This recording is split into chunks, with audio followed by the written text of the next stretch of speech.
Santé.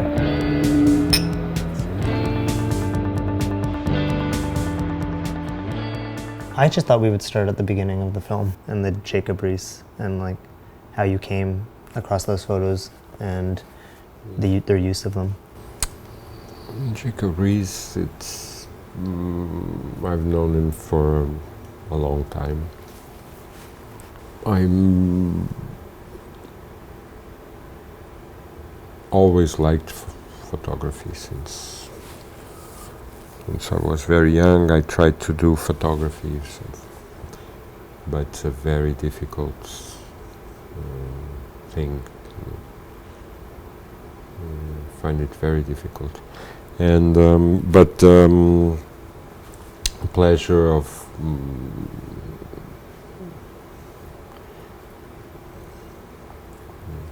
seeing some photographs, some photographers is still perhaps a bit less now, but it's still something. Sometimes it was even more important than films for me, from cinema.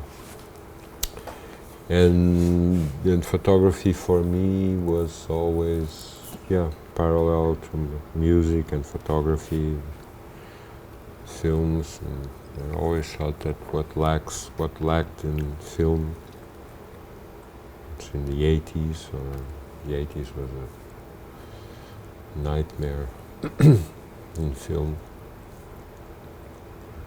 or the 70s when I was beginning to see films, and what was missing in some films, I was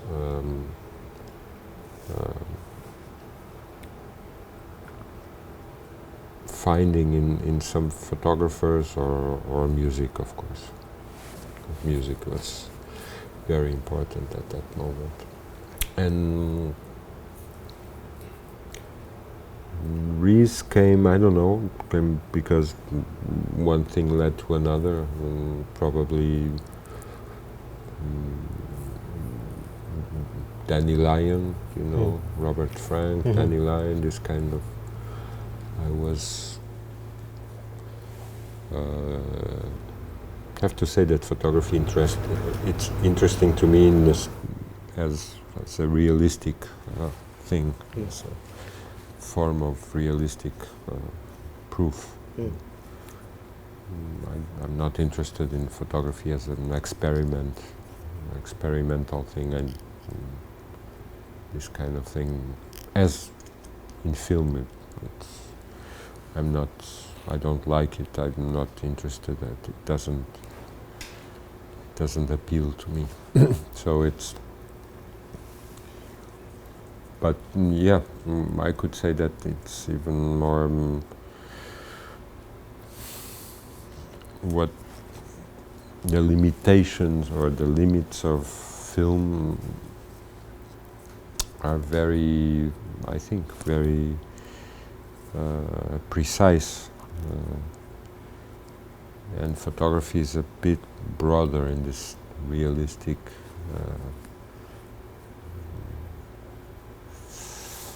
Photography cannot escape realism. I think there's no way of escaping realism. So, but I couldn't do photography. I couldn't do music. So I had to do film, which is a shame because. But Jacob Riis has. I'm sorry. Has another thing is. He had this commitment, this engagement, and this kind of people still are very. I praise these men, like Walker Evans, this artist citizen that never forgets that it's not the militant or the obvious political side of it, but it's a very discreet way of acting. Jacob Riis, nobody knows Jacob Riis. Nobody knows. It's not the photographer that you have. It's not the kind of book that you have in your salon, you know, on the coffee table. You probably have Walker Evans, but not Jacob Riis. Jacob Riis is too primitive, too. But for me, it's very interesting, very strong, very obscure. And I read all of his stuff, a lot of his stuff. And you know, I don't know if you know, but he wrote Christmas stories. He wrote How the Other Half Lives. He wrote novels. He wrote police reports. He was a very he knew how to do everything. He invented the flash. That's something. So, no, but it was in my mind having this stupid idea that I could do a documentary about Jacob Riis. No interest in doing another documentary about Jacob Riis, but it stayed somewhere behind my mind, and when I had this when I had this desire of working with Gil Scott Heron, and it seemed actually he knew him. I was not surprised.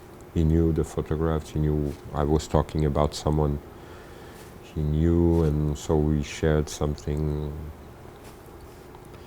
And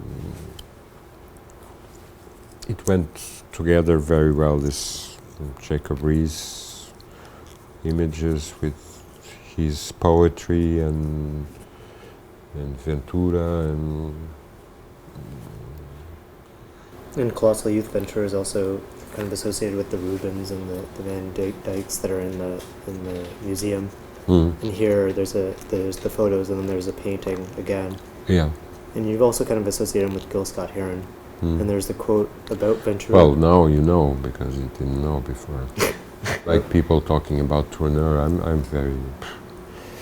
Now everybody talks about Tourneur and Fritz Lang. Nobody knows who Tourneur is, except 30 guys in Paris. But now everybody then says that, the shots like Tourneur. This has nothing to do with Tourneur. I mean, but, well, okay. Well, I was going to say the opening reminds me of, it's not like an exact quotation, but it has the energy of when Henry Fonda, as Lincoln, is about to go out near the end of Young Mr. Lincoln. How there's kind of the shot's a little off, and he's kind of like slowly making his way out. I got that energy, and it made me think of what was said about Ventura, which is that when he's like, when they see him in day-to-day life, he may not be a great person, but when he's on the screen, he's emblematic, and that's something that it seems like Gil Scott Heron also embodied. Yeah, that's one of the best criticism I had in my life. Was one young guy in Fontainhas, and when we did Colossal Youth, he after the screening, the release, first night of the screening of the film,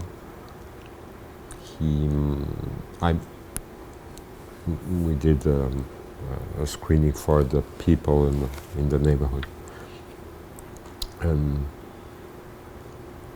he was very touched and moved. This young guy, he was at that time a little bit into music, rap, and social and political activism in the neighbourhood. He was one of the young, angry men, and that's exactly what he said. He said, Ventura, when we see you every day in the neighborhood, you're just a bum. You're just a guy, a dirty old bum. And now we see you, and you really stand there for all of us. It's priceless, this kind of. And that's what happens here with Ventura, with a lot of people. But that's not only him; it's the film. You know, music was supposed to be in the beginning of this project because of Scott Heron, and then a little bit before Scott Heron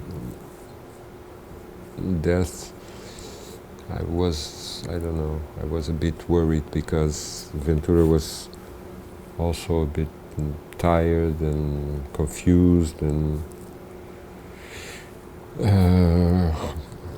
feeling a bit worse from all of his problems.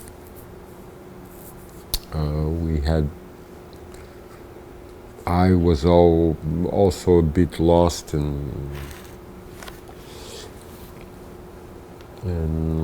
then Scott Heron died, and then Ventura got really sick. And then he went to the hospital, and he stayed for 1 month or so. And then we had a lot of complications in production. Because I work in this kind of stupid, stubborn way, I'm trying to work with 3 guys and in a certain way with this very low budget,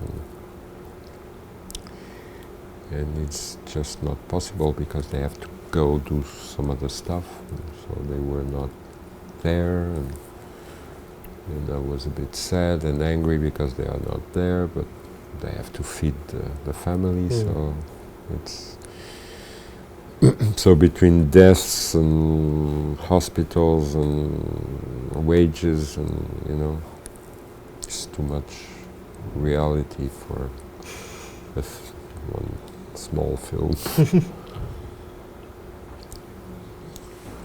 So it took a long time for this one to get on its feet. Took really a long time to get it to stand a little bit. It was difficult to, and I think it shows a little bit somewhere, but well, I don't want to talk about the weakest things in the film. It does seem like it's evolving as it goes along, like the style is somewhat changing. It's not as linear or as consistent in its approach as maybe some of the other films, especially like Sweet Exorcism seems like it's just very much a story that, Ventura's lost and he kind of makes his way out of the woods and he's back. Whereas this seems slightly darker, maybe? I don't know, the short film, it exists. There was always the sickness, the illness, the hospital framing of everything. The idea was that we would do a film about the moment when Ventura was in the hospital. So it's still very. It feels. You think it's very dark? You say dark?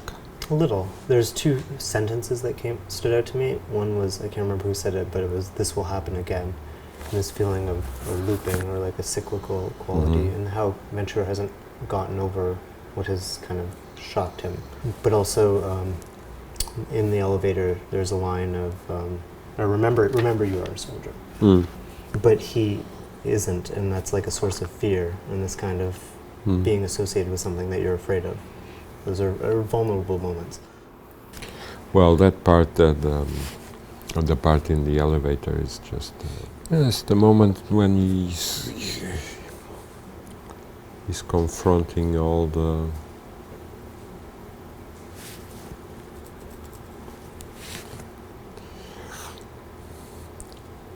Let's say that this revolution, I shouldn't be telling you this, but it does not exist. It doesn't exist. It's not a Portuguese revolution.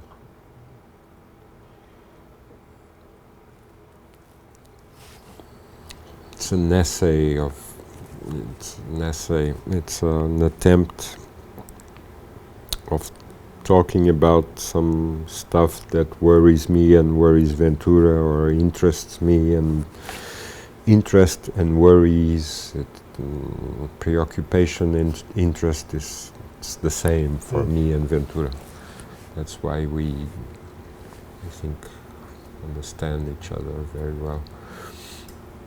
But let's say that this revolution, or this thing that so many people talk about now after seeing the film, it's not the Portuguese Revolution, it's not... It could be the October Revolution, it could be the Cuban Revolution. It's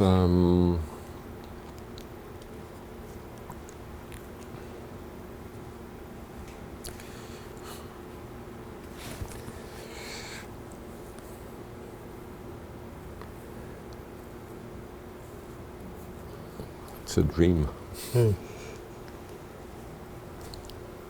I don't know if it has to do, it has a real link to the Portuguese Revolution, after all. Just in terms of writing, organizing what you hear and what you hear, because you don't see anything. What you hear in the film, you hear.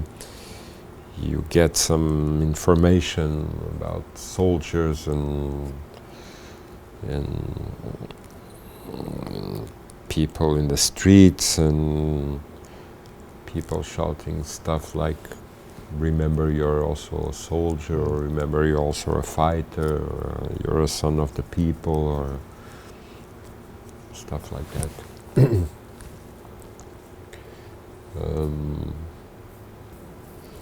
No, it was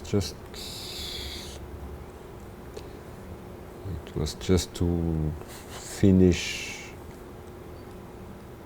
this very old story or dream, nightmare that we call revolution. I still used to call it. And I felt that Ventura wanted to finish with it, for close this door. This old buzz, this confusion in his head. I feel a little bit guilty. And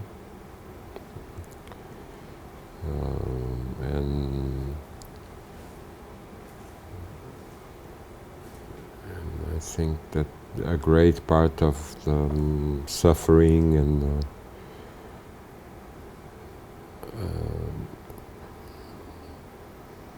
has to do with this moment of the revolution, of this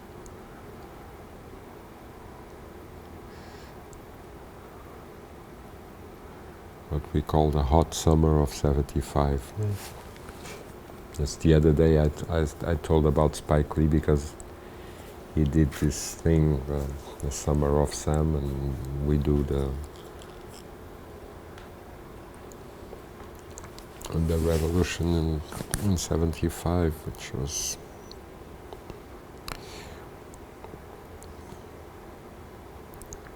also the same kind of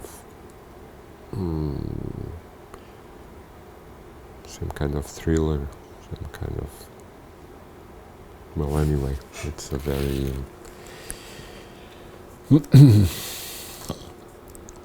it's a nightmare for Ventura and for a lot of people like him. Ventura shows it a little bit more than the others. Not that he talks about it or shows it in an exuberant way, but you can see it in his tragic manner.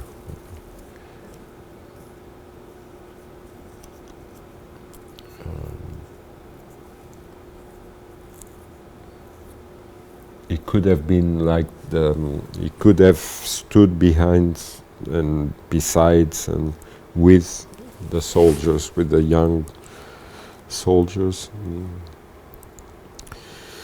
But he was already too lost, too far away, too drunk,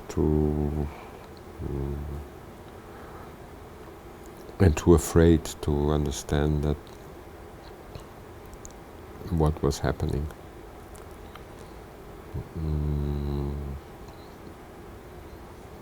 But it's a shame because he was the same age. He had the same energy, had the same two arms, but I'm telling you stuff that I shouldn't, because yesterday I saw Godard's film and I was very disturbed because I think it's even worse than this one.